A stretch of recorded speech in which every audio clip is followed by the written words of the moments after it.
Liinta liin dhanaantahay. War soo dhawaad bal caawa waxaan farashan idin hayaa.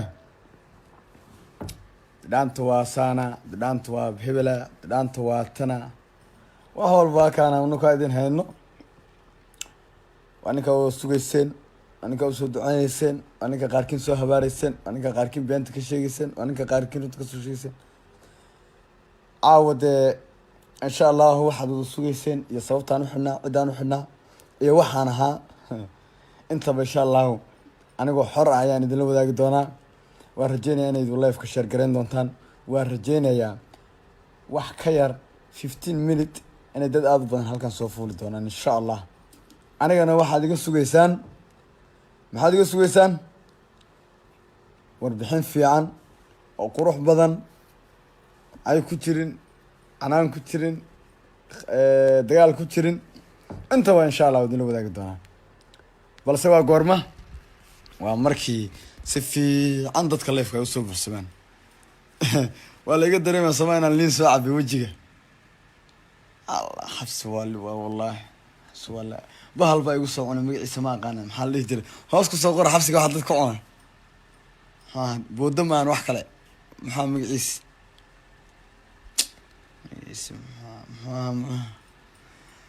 sheega magaciisa maxaa bahalka xabsiga dad ka cunay magaciisa maxaa dhilqe kaasa ever iga dhigay bahalkaas wallahi billah xabsi meel ma wallahi kasoo dhalinyaro badan meesha ku xiran yihiin haddana waan sugayaa kow ma joogno goorma la xiray ujeedaan dee inaan xoogaa rafaaday wajigayga ujeedaan wallahi xabsiga dhibaato waa ma fahamteen xabsiga dhibaato weyn waa wallahi yaa waxaa ma maqlaysid waxaa ma arkaysid meel waxaa jira waxaa lasoo maraa room 5 iyo room 6 iyo balaayaa lasoo maraa wallahi oo taagni 24 saac oo taagni oo fadhi aan lahayn yaa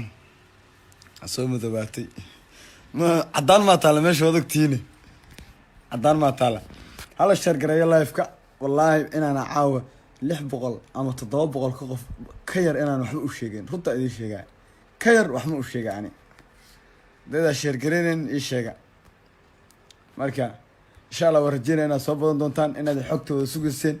inaad YouTube iyo Facebook been idin ka dharjiyay intaan xirnaa la iga faa'iideysto Soomaa waxa soo dhan waa aniga hadda jooga alxamdulillah wallahi free bana xornimada iyo qofku inuu yahay qof xor ah wax ka fiican ma jirto hadda waa soo ogaado wallahi dad badan oo saaxiibinaya iskale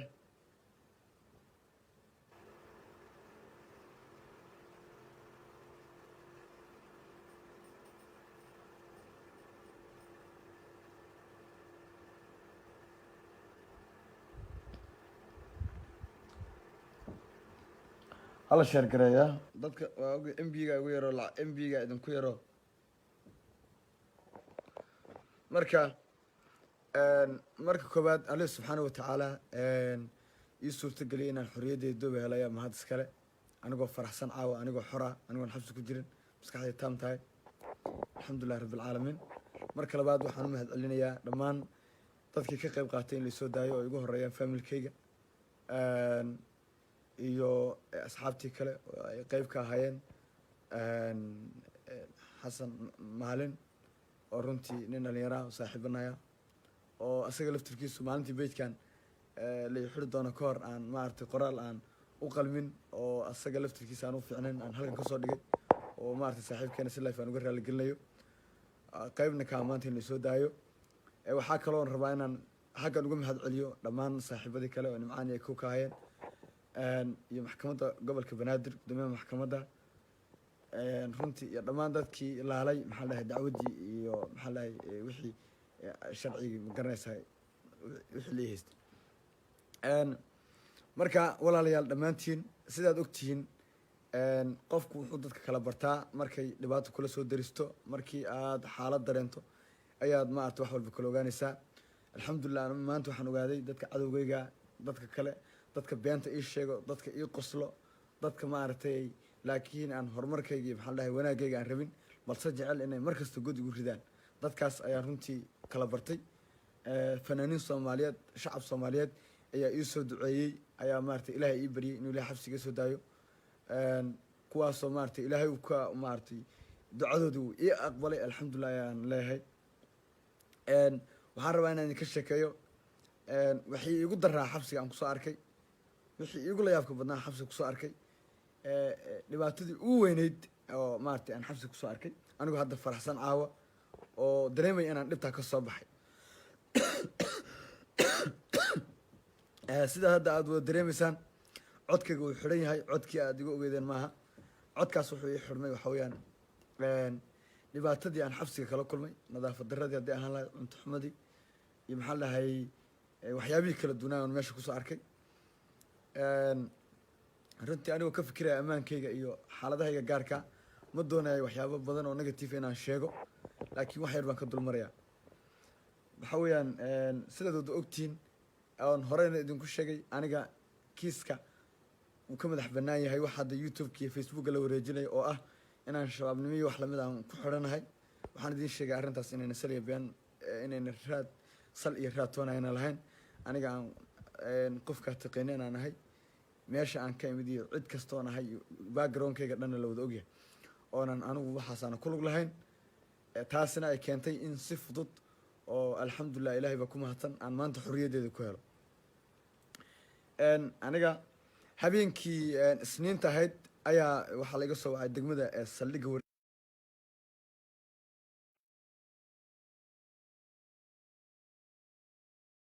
laga soo wacay.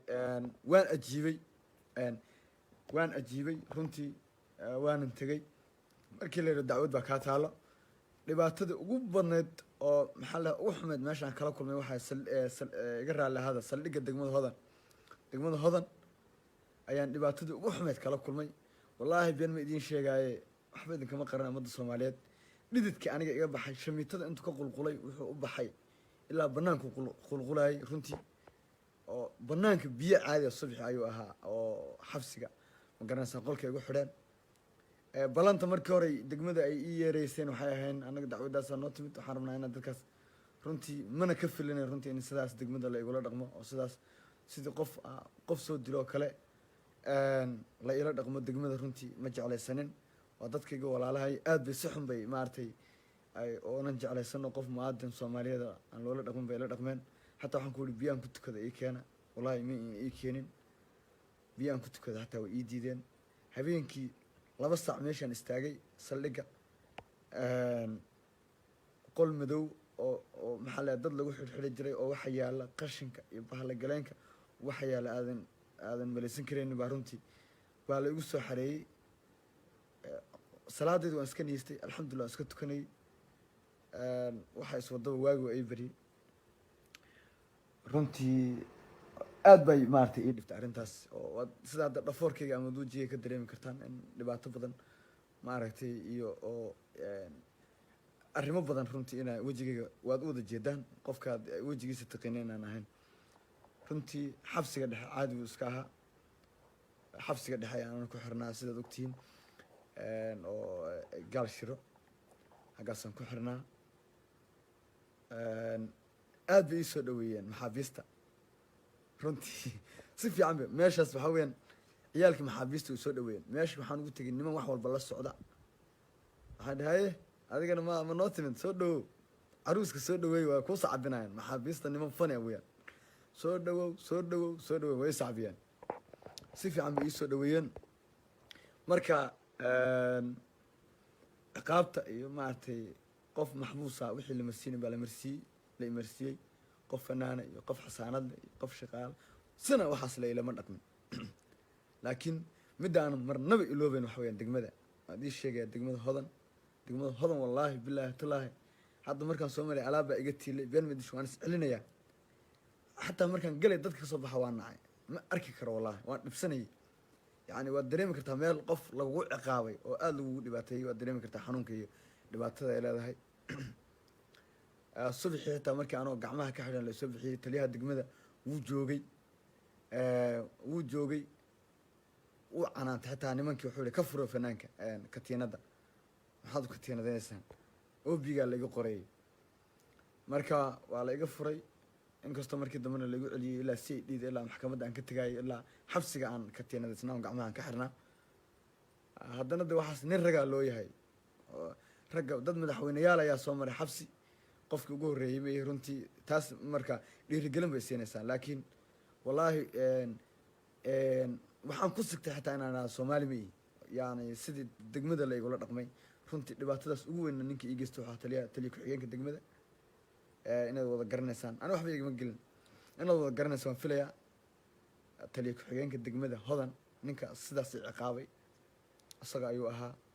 runtii si bini aadamti wuuna ikhiyaamay markuu ila soo hadlaayay wuxuu dhihi karay dacwad baa kaa taalla maadaama hadda amarkii saldhiga ajiibtay berri noo soo laabo si dacwadaada loo qaado laakiin alaabtii iga teleefanadii igu qaaday waxaan ku uhi niyow reer baan kasoo tegay famil baan kasoo tegay hooyayaa jooga dad badan baa jira waa la iga walwalayaa walaal waxaan doonayaa inaan familka la hadlo maadaama aad xidhayso runtii taliya ku-xigeenka degmada igamuusan ogolaanin inaan familkayga la xiriiro arrintaasna ma arti bini aadamtinimada ma ahayn wax qurux badanna ma ahayn qof walaalkaa ood garanayso oo ajiibay maxaa la dhahay amarkaagii in sidaas loola dhaqmo runtii waa rajeynaya inay daawanayaan taliyaasha iyo dadka xukuma inaan dadka saas loola dhaqmin ma qurux badna qof muwaadina xataa hadduu dhiig galay wixii igu layaabka badnayd oona weligii ilooben hala sheergareeyaa waxaan rabaa in cibri qaadasho ay noqoto wixii igu layaabka badnaa oona weligii ilooben waxay ahayd saldhigga markaan ku xidhnaa degmada runtii markaan xasuusto wallahi wadnahaas kale noqonay wallahi yacni hadda waxaa weeyaan farxaddayda iyo ma garanayo dareenkayga waan faraxsanahay runtii xorra waanahay marka laakiin dhibaatada waa in la sheegaa marka runtii waxaana ilooben waxay ahayd 6 saac oo habeennimo 6 saac oo habeennimo ayaa la ila soo xiray nin 6 saac oo habeennimo ayaa nin la ila soo xiray marka ninka la ila soo xiray waa degmada hodanya ninka la ila soo xiray 6 saac oo habeennimo markii la ila soo xiray ninkaas qof buu soo dilay wuxuu arkay aniga oo runtii wuxuu arkay anigoo runtii aad u dhididaya oo biyo badan iga socdaan meeshana magaalada waa ogtiin aad ba u kulushahay aad ba u kulushahay hala sheergareeyaa ani muhiim ay tahay wallahi taariikh bay tahay inay dad badan arrintan ay gaadho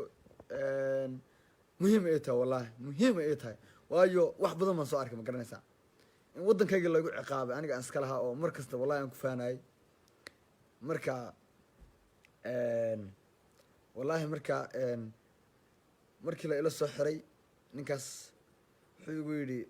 maxaad saa ugu dhididaysaa wuu igatay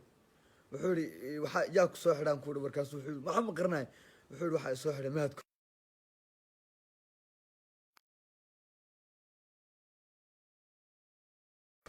taleefonkaa loogu sheegay in la xidhaay lagu soo xidhay taleefonkaa loogu sheegay marka kabahayga biyihii jirkay ka dhacay kaba buudan qadu way buux dhaafeen dhulkan ku daadinaya caadi bay u soceen banaanka xataa askarta subaxi way arkeen marka dhibaatada waxaan uga sheekeynaya waxa weyaan dadka inay dareemaan marka waxaan maqli jiray dadka libiya ku dhibaataysayin dadka libiya kuma dhibaataysan xamra ku dhibaataysayin libiya iyo waxaa la idin tusay been waa nin dadka inta ku dhibaataysayin ma fahamti marka alxamdulilah waan rajeynaya hay-adaha xuquuqda aadamaha u dooda inay arrimahaas wax badan kala socon doonaan dadka dhibaataysan markii la ila soo xidhay wiilkii aan sheekada idinka qasina adinkana saad ugu cibro qaadataan wiilka markii la ila soo xidhay waan u sheegay marka waxaa la isoo xidhay buui wuuna igartay cabdidhaan tusaadi maha marka wuxuu yihi maxaad cabdigood niyow saan ugu dhididaysaa maxaad kuleylka markaasaan ku ihi niyow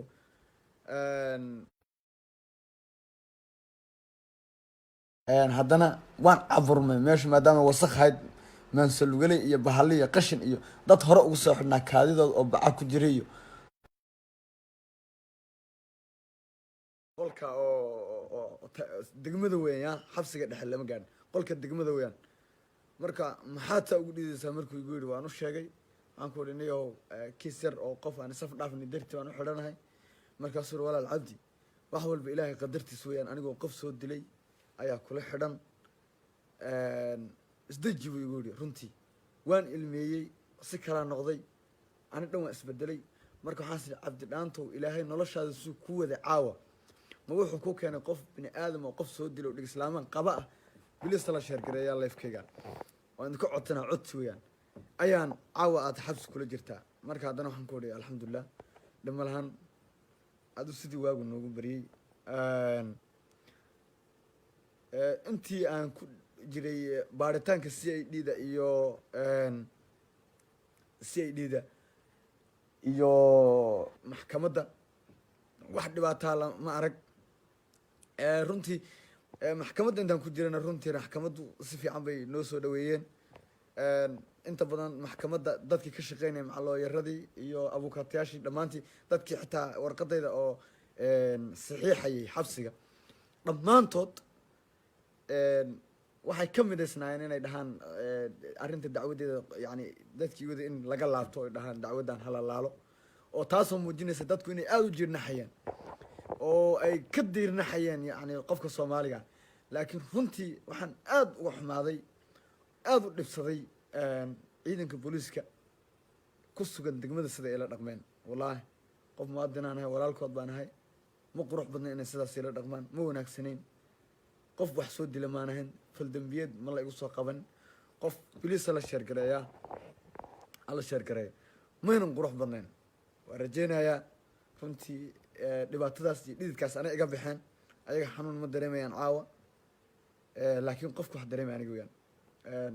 waan u mahad celinaya dadka soomaaliyeed iisoo duceeyey waad mahadsantihiin waan ogahay dadka qoraalada qoraya ka idinka dhammaha qalbigiina inaad ku faraxdaan xabsi dhibaatada u leeyahay waad ogtihiin runtii inaydaa ku faraxsaneen inaynan qurux badnayn qof walaalkaa hala sheergareeyo bliis inaynan wanaagsaneyn in sidaas loo ciqaabo runtii dad badan way saadaalinayeen in la xidhayo dad badan baa saadaalinaya dad badan baa iiga digaayay marka alaa kulli xaal way dhamaatay wixii alxamdulilah ani hadda waxaan ka ahay nadiif cid aan wax u qabo iyo cid aan maanta dacwad u raacanayo kulligood cafisay iga yihiin waayo dad walaalahay weeyaan maanta haddii waddan kale aan joogi lahaa oo ama meel kale aan joogi lahaa runtii dhibaatadaas waa maaragtay waan oyn lahaa soo maaha laakiin haddana maadaama dalkayga iyo dadkayga laigu dhibaateynayo waxa weyn maaha big deal maaha waxaan halkan ka caddaynayaa inaanan jirin maaragtay dacwad hadda la ii haysto inaysan jirin eedeymo la xiriira al-shabaabnimo iyo wax la halmaala inaynan jirin waxyaabo maaragtay kale oo la igu haysta inaysan jirin oon ka ahay maaragtay wax walba nadiif dacwadeedina gebi ahaanba laga laabtay 3 habeen aan xirnaa habeen waxaan ku xidhnaa saldhigga degmada hodan habeenkii aan facebooka soo dhigayay waxaa kaloo rabaa inaan idiin sheego facebooka markii aan soo dhigayay maxaa la dhahayay aan soo dhigayay qoraalka wallaahi bilaahi qoraalka anigaa gacanteeda kusoo qoray taleefanada banaankaa laiga reebay anoo saldhigga ku dhex xidhan mooji meelaan taleefon ka keenay waa ibaadheen askarta markii dambena indhahan u shatay subaxii bay ahayd subaxii aan soo dhigay boostiga taleefonkiina meesha ku tuuray ayaga u taallaa marka alxamdulilah cafowna lilah ilaahay dartii qof walba waan cafiyey marka cid kasta waan cafiyey xitaa dadka icaynaya kulliga waan wada cafiyey ilahay dartii waan ku cafiyey waxaan ka gaabsan doonaa insha allahu waxyaabaha beersinaalka oo dadka gaar aan ku ataagayo waan ka gaabsan doonaa dadka youtuberska oo sida khaldan iiga faafiyey xogaha khaldan waxaan idinka codsanayaa qof kasta oo lifekayga daawanayo iyo qof kasta oo lifekayga daawan doona waxaan idinka codsanayaa dhammaan dadka videogiisa isticmaalay inaan ka wada saari doono youtuberska ballan ilaahay waa ballan ilaahay waxaan ballan ku qaadnay insha allah igana caawiya dadka daawanaya dhammaantiin iga caawiya hadduu ilahay yidhaahdo si dadka youtubeyada isticmaalayo oo wejigayga isticmaalayo in aydu igala saartaan hawada videogi iyo maxaa la dhahay waxyaabaha sumcadarada aniga ii keenayo oo la iga fidanayo dadka iga fidanayo dhammaantood inaad igala shaqaysaan sidii aan uga saarinaan gebi ahaanba baraha youtubeka iyo baraha facebooka inaan meesha ka saaro igala shaqeeya dadka sida qaarka it-ga ugu takhasusay iyo hakariska youtuberska sida loo xidho dad badan way ila soo xariireen kuwa kalena waxaan rajeynaya inay ila soo xariiri doonaan whatsappkayga pagekaygu inta badan saaran yahay inay ila soo xariiri doonaan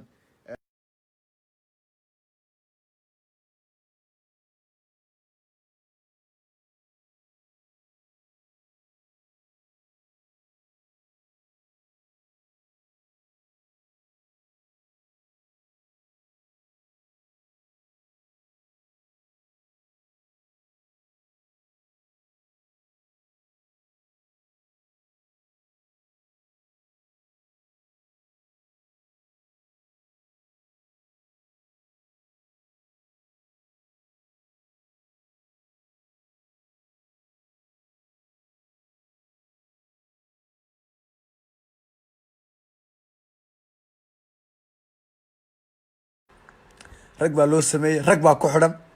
kumanaan kun baa ku xidhan kumanaan 1 2 3 si gaara waxaan uga codsanayaa ra-iisul wasaaraha Soomaaliyeed madaxweynaha Soomaaliyeed waa idaawanayaan live-keygana waad gaarsiin doontaan ilaahay baa idinku dhaarshay rasuulkiisa idinku dhaarshay dadka idinka mas'uulka ah waxba idinma sheegay laakiin waxaan idinku codsanayaa inaad booqato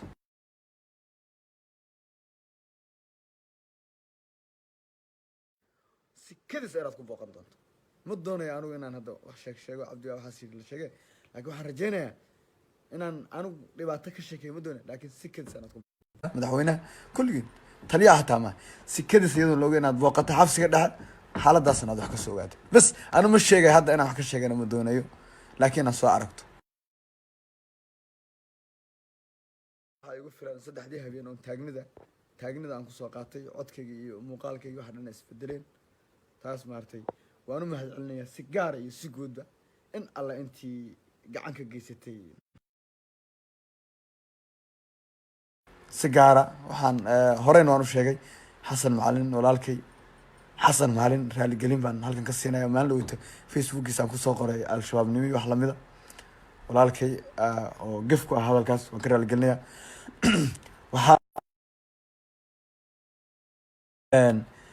fanaaniinta Soomaaliyeed oo ii gurmatay ii soo duceeyay ka dhidhiyay xabsigayga iyo sida la ii xiray ayagana waa xaleeyahay aad baad mahadsantiin kulli shacabka Soomaaliyeed iyo waalidkayba si gaar ah ayagana waan u mahad celinayaa waalidkay gaar ahaan familka aniga aan ka dhashay oo kaalin muhiim ah ka ciyaaray in la soo daayo maadaama dambi maartay la igu haysan alaa xal kulligood mahadsantiin anigana waa in kala bartay waan kala bartay dadka cadowgayga waan kala bartay dadka taliyaal generaalo xildhibaano oon saaxiib ahayn markaan xidhnaa adeer dhegta jalaqla iyo wada sii ma fahamtay laakiin maanta xor baan ahay idinkana maalin baan ogaan doonaa marka insha Allah waan idin salaamayaa habeen wanaagsan dadka aan idin sheegay oo waxa sumcad darad aad fidinaysan ma fiicno hala joojiyo wallahi haddii aad joojin weydaan waxaad ku weynin doontaan youtube-kiina aad muddo badan u rafaadi jirtaan ayaad ku weynin doontaan aad baad mahadsantiin live-yada kale iyo xaaladaha kale oo runtii soo arkay dhibaato kama sheekeen hadda midda saldhigga maan ka sheekeeyey oo si xun la igu galay wallaahi bilaahi markaan soo xasuusto waddadaas taxtaa inaan isticmaalo ma rabo degmada hodan waddadaas wallaahi xataa inaan isticmaalo ma doonaya waddadaas waayo waa la igu dhibay marka cidnana dacwad ma qabo cidnana maxaa la dhahay dacwad kama qabo sidoodaan kulligood ku wada cafiyey ma garanaysa cid aan dacwad u qabo ma jirto marka aan xor baanahay wax walbood igu sheegteenna anigu waan idin cafiyey wax walbood hadda anaga aad igu tilmaanteen anigu waan idin cafiyey qof kasta oo been iga sheegay iyo mid run iga sheegay aniga cafi musaafax baad iga tihiin ma garanaysaa waan ogahay dad badan baa igu been abuurtay magacyo been Facebook been iga sameeyay beenina waan ka ani page kale beento la sameeyay anigu waxba kuma lihi aniga waxaan leeyahay page kan aad igala socotaan iyo Facebook-gayga caadiga oo 34,000 oo followers-ka marayo waxa kale oo dhan waa been insha Allah waxaas oo dhan waxaan rajeynayaa Cabdinaasir Doole dad badan oo aad u yaqaan waxyaabahan hadda ay tiida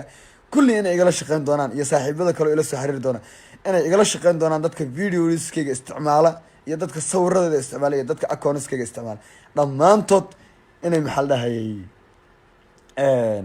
ay igala shaqeyn doonaan dadka wax kale iga sheeg sama oo dhahay Cabdi Dhaantu xidhan adeer waa la xidha xabsigana nin rag baan ahay waa la isoo daacaw gurigeygii VIP da waan ku jiraa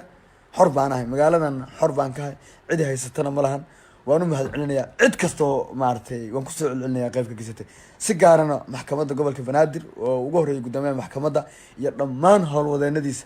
ayagana waan u mahadcelinayaa iyo xasan macalin liibaan lamaane walaalkay mahdi sheekh axmed mahdi sheekh cabdullaahi nimcan hilaac walaalkay sidoo kale magacyadooda waan sheegayaa cisdiin kale oo kulli ilma adeeradaya sidoo kale ibraahim yalax iyo dhammaan dadkii kale oo dhinaca kale ka socday odayaashii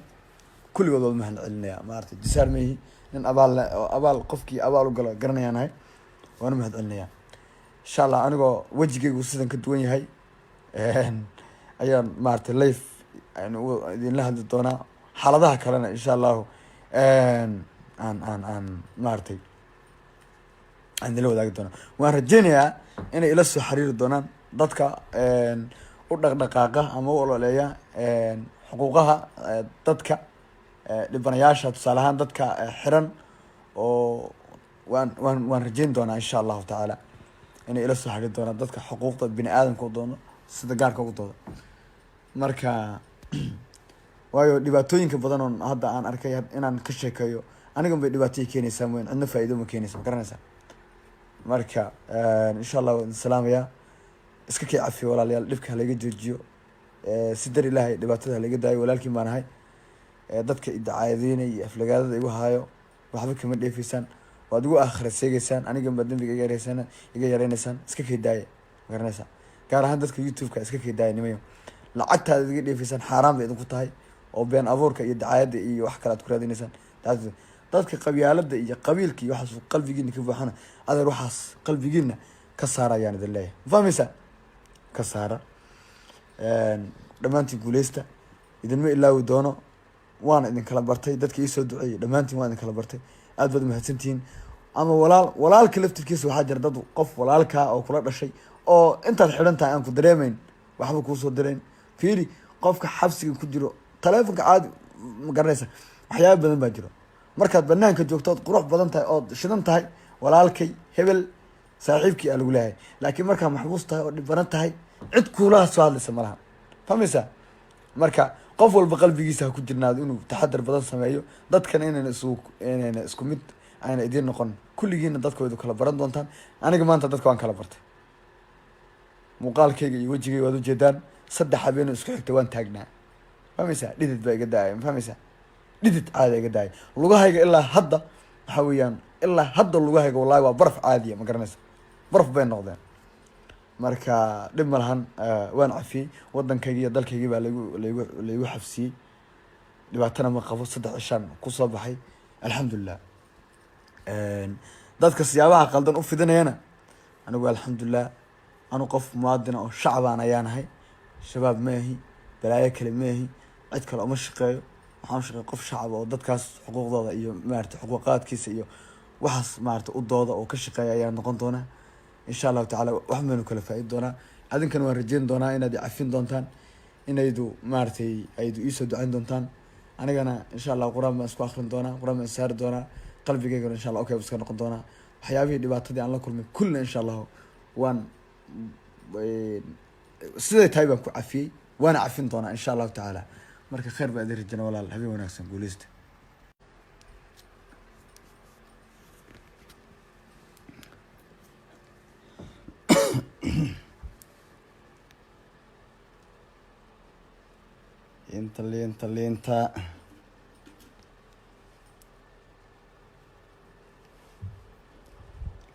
liinta liin dhanaantaay war soo dhawaada bal caawa waxaan farashaan idiin hayaa bidhaanta waa saana bidhaanta waa hebela bidhaanta waa tana wax walba kaana nukaa idin hayno waa ninka oo sugayseen waa ninka usoo duceyneyseen waa ninka qaarkiin soo habaareyseen waa ninka qaarkiin beenta ka sheegeyseen waa ninka qaarkiin runta kasoo sheegeyseen caawa dee insha allahu waxaad wada sugayseen iyo sababtaan uxidhnaa ciddaan uxidhnaa iyo waxaan ahaa intaba insha allahu anigoo xor ah ayaan idinla wadaagi doonaa waan rajeynayaa inaydu lifeka share garayn doontaan waan rajeynayaa wax ka yar 15 minute inay dad aada u badan halkan soo fuuli doonaan insha allah anigana waxaad iga sugaysaan maxaad iga sugaysaan warbixin fiican oo qurux badan ay ku jirin canaan ku jirin dagaal ku jirin intaba insha allah wadin la wadaagi doonaa balse waa goorma waa markii si fiican dadka leefka ay usoo bursamaan waa la iga dareemaya sama inaan liin soo cabi wejiga allah xabsi waa wallahi xabsi wallahi bahal baa igu soo cunay magaciisa ma aqaanin maxaa la dhihi jiray hoos kusoo qora xabsiga waxa dadka cunay booda maan wax kale maxaa magaciisa